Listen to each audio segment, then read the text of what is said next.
Yo, what's good, everybody? It's your boy JCG. Welcome back to the lounge. So, movie review time once again. You saw the thumbnail, you see the title of the video. Fantastic Four, First Steps. And I don't want this review to be very long like my Superman review. So I'm gonna just try and there's no spoilers for this, by the way, so you don't have to worry about spoilers. But I'm gonna try and condense my thoughts down as small as I can to make sure that this video doesn't come across as overly long or anything like that. But let me just say it, fam. I'm gonna be honest with you. Marvel Studios, they finally did it. They finally did it. We finally, after all these years, got not just a good, but a Fantastic Four movie. Man, it feels good because just past past history has shown us that this particular team of superheroes has been hard to crack in cinema for a long time. The never released Roger Corman movie all the way back in the early 90s. Um, that never even got a chance to shine, but it didn't really look that great anyway. Um, the 2005 and 2007 Tim Story movies with Chris Evans and Jessica Alba. Yeah, that there's some people kind of like those movies. I still kind of have a soft spot for them, but they were never the best interpretation of the Fantastic Four team. And the less said about the 2015 reboot, the better. That there's people have already dogged on that movie enough, and I'm not going to go into detail why that movie failed. So, but this movie, man, it just, after all these years, we finally got a truly, like, just great and beautiful movie about this cast of characters. It feels good to say that. I'm sorry. I'm just like, this movie exceeded all my expectations. I'm being for real when I said that. I went into this with like kind of middle of the road. Like I had some concerns for it and I wasn't expecting anything like really good. Maybe just like decent enough and just another okayish or just like mid MCU movie. But I was surprised by the end result, and I think a lot of people who had doubts about this movie will be too. Of course, there will be some who never cared for this movie to begin with, but I um I always want this movie to be good. I always wanted it to succeed, and it may actually do that. It may actually win big at the box office. But let me just tell you what I thought about like certain parts of the movie. First of all, this cast. Say what you will about Pedro Pascal, and I too don't think he was the best choice for Reed Richards. But his portrayal as Reed actually isn't bad, and Reed in the movie himself is pretty decent. Not perfect, not amazing, but Pedro does the best he can in terms of like portraying this like very smart, but also like kind of nervous, kind of like just he's nervous about the future for his wife and kid, and I think they displayed that really well. Pedro did really good in terms of like being this concerned husband slash father who just wants to protect the people around him. And yeah, basically just like they actually displayed him as a pretty good father figure, I would say.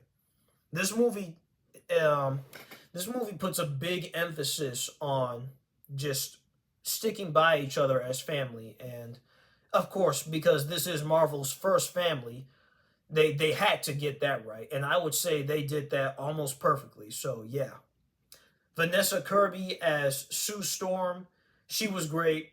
Not much I can say other than she was really good in portraying Invisible Woman, and yeah, I really enjoyed seeing like how protective she was of little baby Franklin, and yeah, she definitely, again, no spoilers, but near the end of the movie with their final fight with Galactus, she definitely came through when she is kind of not stole the show, because at the end of the day, this movie is about all four of them, not just one of them.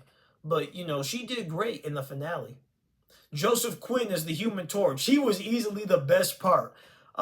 This is probably the best live action iteration of Human Torch we have ever gotten.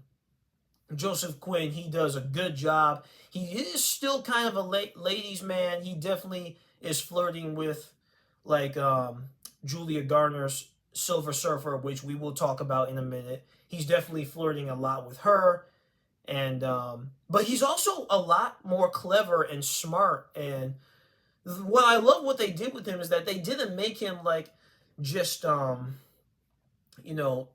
just like a dude who is always on the prowl for good looking women. No, he's actually a really clever, really like independent guy on his own, trying to figure out clues and just being a valuable team player in terms of like helping out his sister. And yeah, they did Human Torch really well in this.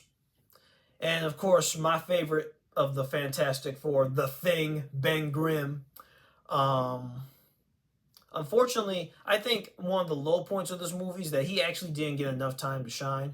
And I can't pronounce his name right. Ebon Mosk Garrick.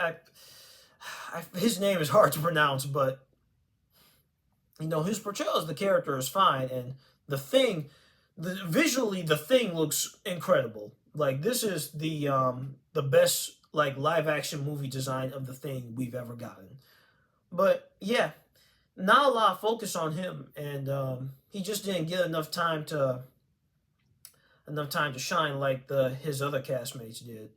Aside from like maybe the one scene again near the in during the final battle with Galactus. And speaking of Galactus, man, add this guy to the list of great Marvel villains, and maybe you could say, oh well, he just wanted to destroy the world, pretty generic and stuff like that. But you know, what's his name? Ralph Innes, the dude who portrays him in this movie.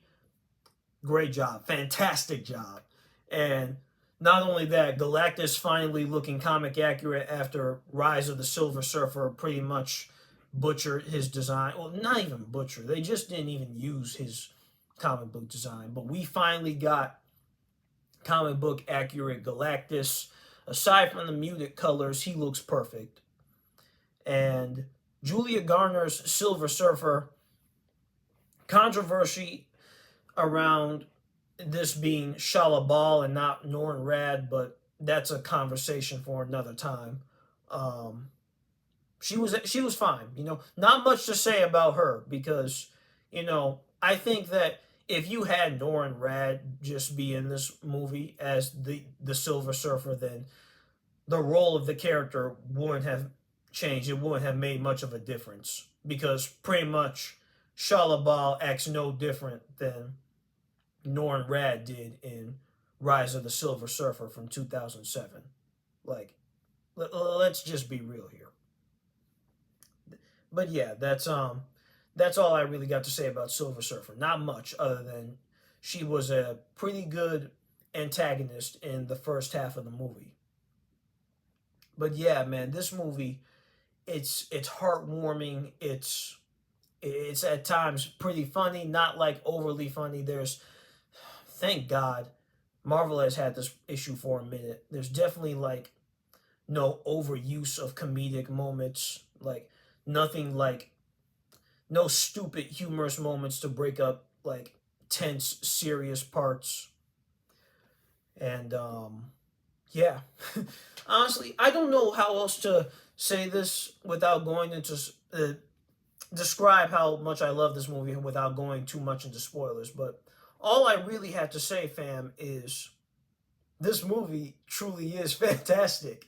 Um, I would argue and say this is the best movie um, out of Marvel's multiverse saga, easily without shadow of doubt. And this is the best movie Marvel Studios has done in a long while.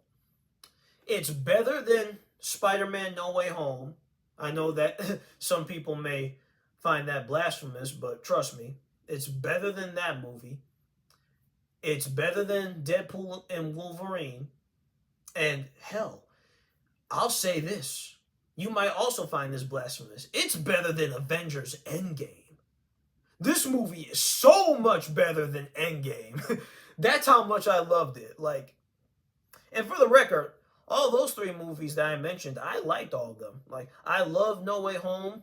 Definitely look when you look back on it, you see some narrative flaws it has, but you know, I still think it what they did with that movie, I still like it hit me right here, man. It it was a really fun movie to watch at the time. And Deadpool and Wolverine, you know, that was also a fun movie, but I would say that movie also like had a problem with how it handled all its cameos and just specific multiverse aspects. And that movie, as good as I think it is, it's not excellent. But this Fantastic Four First Steps, I would say, is a step in the right direction for the MCU in terms of finally putting quality over quantity. Like, they finally got these characters right on the big screen. And not only that, it's a movie that I would say is showcasing that maybe, just maybe, the Marvel Cinematic Universe is healing. I could be wrong. I'm not going to say that Marvel is back and that we're going to get consistently good movies out of them again, but, you know, I really not liked, I loved this movie. I think it is one of Marvel Studios' best in a long while. And compared to the other superhero films that I've seen this year, like Captain America Brave New World and Superman, this is the best one of the year. It is. Um, yeah. That's all I got to say, fam. That's really all I have to say in terms of like ending this review. But let me know what you guys think in the comments below, and you tell me, did you see Fantastic Four First Steps, and what did you think of it? I almost want to watch it again because it really was that good. But yeah, this is, if I had to rate it out of 10, I would say this is an 8.5, maybe a 9. Matter of fact, screw it. I'm going to give it a 9 out of 10. This is just that good. Not 10. This is not a masterpiece by any means. This is not a perfect movie. But damn it, it was just, it's fantastic. They did it. They finally did it. After all these years, the Fantastic Four finally have a great movie. And it makes me happy to say that. But yeah, let me know if you guys have seen the movie. Tell me what you think in the comments down below. Thank you guys so much for watching this review. And stay tuned for more videos later this week. But yeah, that's all I got to say, fam. You guys have a blessed day. I'm out. Deuces.